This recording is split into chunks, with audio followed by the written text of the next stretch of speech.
All right, so I'm just making this video to go through some of the main aspects of Fusion to know about before you start using it to make your life a whole lot easier. So first of all, when you start, you'll probably end up being at this page without all the projects. So what you want to do is you want to create a new design. So you just end up pressing new. So with this, you can either make a part design where you make just one aspect. So it could be, the legs of your project, or it could be the top of your project, or just be one part. You then have to put it together, those different parts in the assembly design. So that's like two different things you have to create. Or what we're going to be doing is using a hybrid design. So in this one, we can create the part and assemble it at the same time. Um, so I'm just going to go do it this way so you can kind of see it working on each other, and you can use the other parts as like a good template to help. So we'll go through that anyway.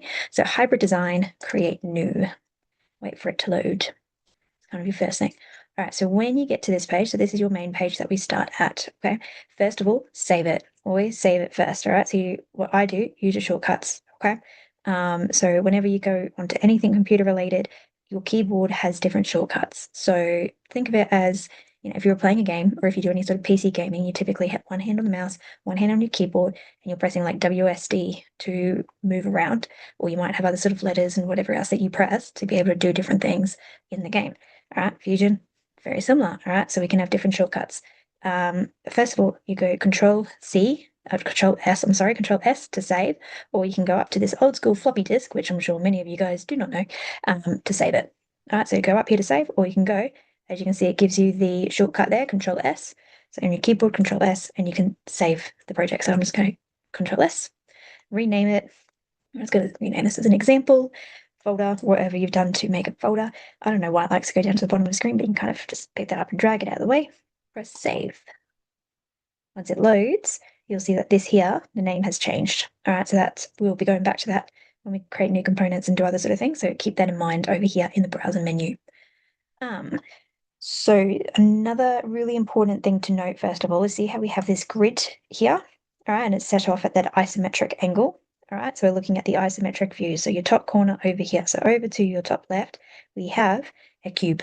All right. So with this cube, we can either look at the front view, we can look at the top view, we can look at the right view. See how it's on the side, we can turn that around.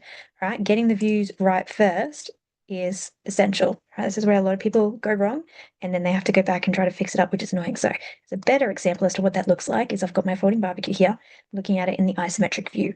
I can then look at the front view, so that's looking directly at it. I can look at the top view, so like bird's eye view, whatever else, so looking directly on top. Or your right view, again, got my arrows. I'll flip that back around and then say, over here we've got orbit, so we can grab that and we can twist it and flip it around and move it around. Another one that we have here is if you go over to your mouse, right, you've got a little scroll part of your mouse and you can zoom in and out from there. Say if I zoomed in, but I actually want to look at the top here, instead of zooming out and then trying to zoom back in again, which sometimes can be annoying, right, you use that scroll as a button, you press it, and now you can move that screen around to wherever it is that you need to go. All right. So these are like the two main things to kind of learn about. That's probably a little bit different to how you might use a computer. Um, if you get stuck, you've also got your pan option down here, so you can click and move that around. So especially if that scroll button's sticky for you and doesn't want to move properly, you can still move around by using that, your zooms and your orbits from there. Now, say you got into a really funny position and you don't know how to get back out of it, or you want to get back to the normal view straight away, go over to your house here, press it, it brings you back to that view. Then you can go back to your front, your top, whatever else that you need to do. All right. Another aspect that I will point you to, maybe let's go down to the bottom here. So on the bottom here, you see I've got lots of different icons. So each of these actually shows all the steps that I did to make it. All right. So, and then we've got a little black bar here, and I can move this along so you can see basically everything I did to make this, put it together. All right. Some of those you won't necessarily understand. We've got sketches and planes and whatever else. All right. But they were still essential to be able to make the whole thing. So if I go all the way back to the beginning, I should start off with basically nothing. All right. So if you ever get stuck and you don't know where to go, have a look at this bar, and that will be the main thing. Also, if I wanted to edit any of these, I could then say, let's go edit the sketch. Right click, edit sketch, and then I can go back to whatever that sketch was, which wasn't a huge amount for whatever that was. Let's go over to this one, possibly edit sketch. There you go. So if I wanted to edit that part of the sketch, I could go in there and I could change any of this. So if I say change that to 50, right, make it really dramatic. I'll make that 50 as well. All right, and I said finish sketch.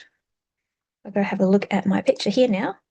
You can see that it's changed everything about it, right? So if you ever need to go back and change something, be like, it's not quite right, you can go back and do that. Right, so I'm just going to go back in and change it. So these, we'll go into dimensions and everything else later.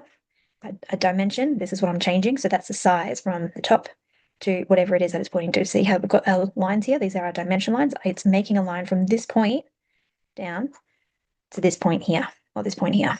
All right, so that's what this number is referring to. So let me change both of these. So double click on that. I can change the dimensions back down to 20. Finish sketch. That part there is fixed back up. All right, I'll go in and fix up my legs another day. All right, another part that you're going to kind of eventually get to know is over here. We've got in the browser pane. This has all different information about the parts that we have in here. So you've got, see how I've named it, just like how we did in the other one.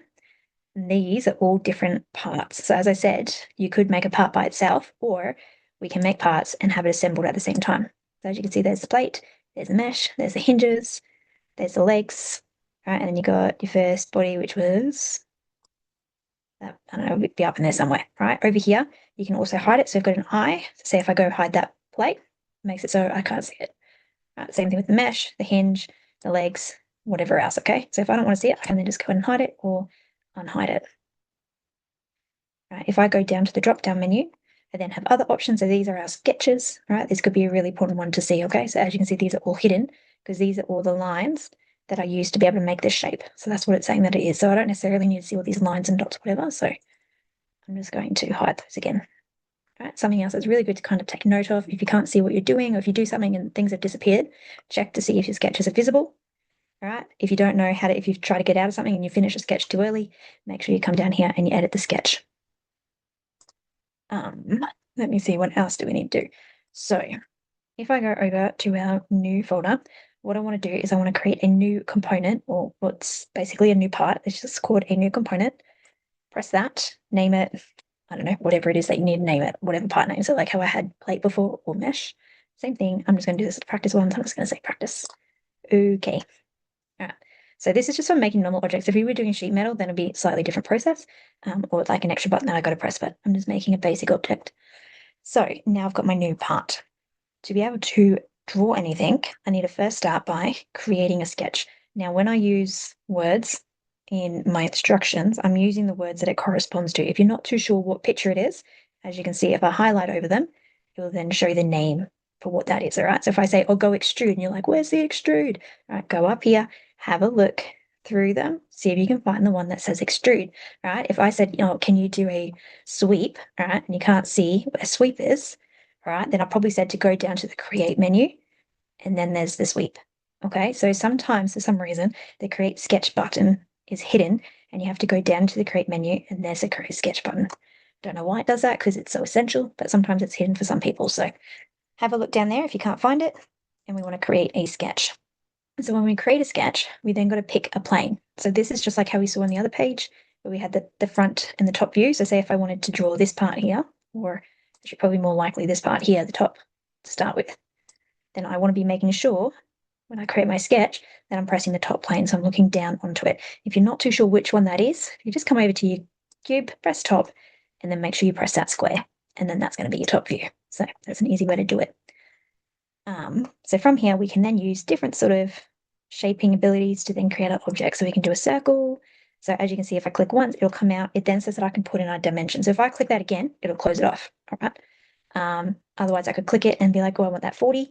All right, I can press 40, then press enter, and then I'll make it 40, okay? So if I press it and then do a double click and be like, oh no, I can't change the dimension because I've clicked it, right? It's not the end of the world. It can either delete it. So we can either go Control Z, so another shortcut, Control Z, or you can do your back and your undo buttons, your undo and your redo buttons up there, or we can then dimension it. So we've got sketch dimension there, or see how it's got D in brackets. We can press D on our keyboard, and now you can see how it's got the same sort of dimension symbol next to my mouse. I can then press on that circle and see we've got dimension lines. So that says the diameter. All right, so it's not measuring from the middle out, it's measuring from one end to the other. So that's the diameter. All right, and so I want the diameter to be, let's do 400. There you go, nice and big. So again, I can scroll out, see my shape. Now it's the size that I want it to be. All right. See how it still has a dimension though? I can just right click and press okay, to finish it. Otherwise I'll keep trying to dimension things. So spline's a good one if you want to make funny shapes, whatever it is that you might need to do. See how it wants to keep making shapes? I can press escape on my keyboard. So I can either right click and it says okay, or press the tick, or I can press escape on my keyboard, whichever one. Rectangle is probably another popular one that we would do. If I just kind of go back and it's going to go Control Z and delete all those. So a rectangle is one that we commonly start with. What I like to do is that you could basically make it wherever, but if you go to build something here and then you wanted to build something on the other, like the right plane, it will then end up lining up with these lines here. So say if you wanted to do that, but you also wanted to then make something from this side, looking at it, when you go to press your plane, it would actually try to line up on this. So you'll end up making it in the middle of your box. So there's other ways to get around it, but I think it's just good practice, unless you absolutely know where you need to put it, to just start from the beginning. So as you can see, it's turned into a blue square. So I'm going to press that and drag it out. So again, if I click now, it's going to finish off the box. All right, and I can't change those dimensions that I put up, which is fine because then we can go into our dimensions. We can then press it, click, click, put in, and I say 100. Right, and it can then dimension it out. So I don't even have to click both sides. I could just click one side and then dimension it out. So there's lots of different ways to do things. It's not necessarily wrong. It's just whatever works for you. All right. So you can either do it that way, just draw a random shape and then dimension it, or you can press it, drag it out. Do not click again. All right. See how the blue here is highlighted on the left?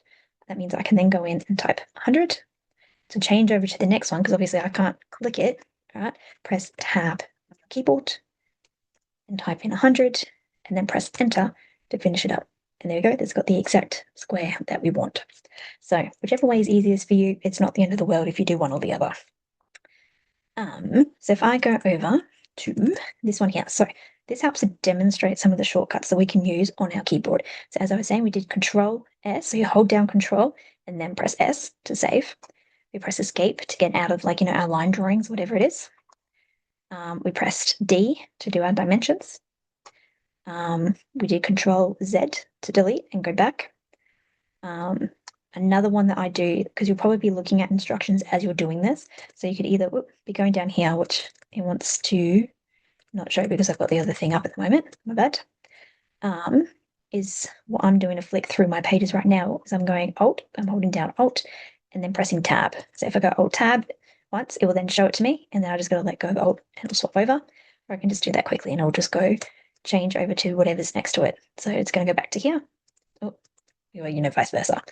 All right, so that's a really good, nice, fast one to do. Enter, really helpful. Do your line to quickly make a line, R to quickly do a rectangle, etc. Okay, so this is what I'm talking about when I say press R, press Y, go Alt Tab, Control S, Control Z, whatever. Another really good one is your keyboards should have your number pad to the right. You can get in the habit of using this. It's probably going to be a lot easier and faster than using that. All right, just make sure that the num lock is off. All right, so you got your little lock there. Yeah, but you'll either have a lock or it will say num lock. So you just press that and then you can use the keys. Also have your mouse. I'm hoping that this bar isn't hiding it. All right. So with our mouse here, again, so using this scroll thing is what I was talking about here. So you can either scroll normally up and down to go zoom in, or you can press on it to then move it around, or you can press Shift and then press that. So remember, pressing that as a button to do the orbit. All right. So if I go back to my Fusion here, I think that's about it that you want to do for starting with. We can go into extrude and stuff when you go into your projects and in the instructions. So another thing is that, yeah, once you finish drawing whatever it is that you want to do, press finish sketch. Right, now you've got, see how it's blue? It means that it's a completed body, face, sketch, whatever, and you can then do other things to it. So extrude would probably be a really popular one. So that's where, see, it's gone dark blue, it means it's selected. If I put in 100 there, enter, right, it doesn't look like much now, it just looks like a grey square, right? But if I say press home, I now have a 3D cube. Right, so that's probably the basics that I can think of. So give those a try, have a little bit of a play with some of those buttons.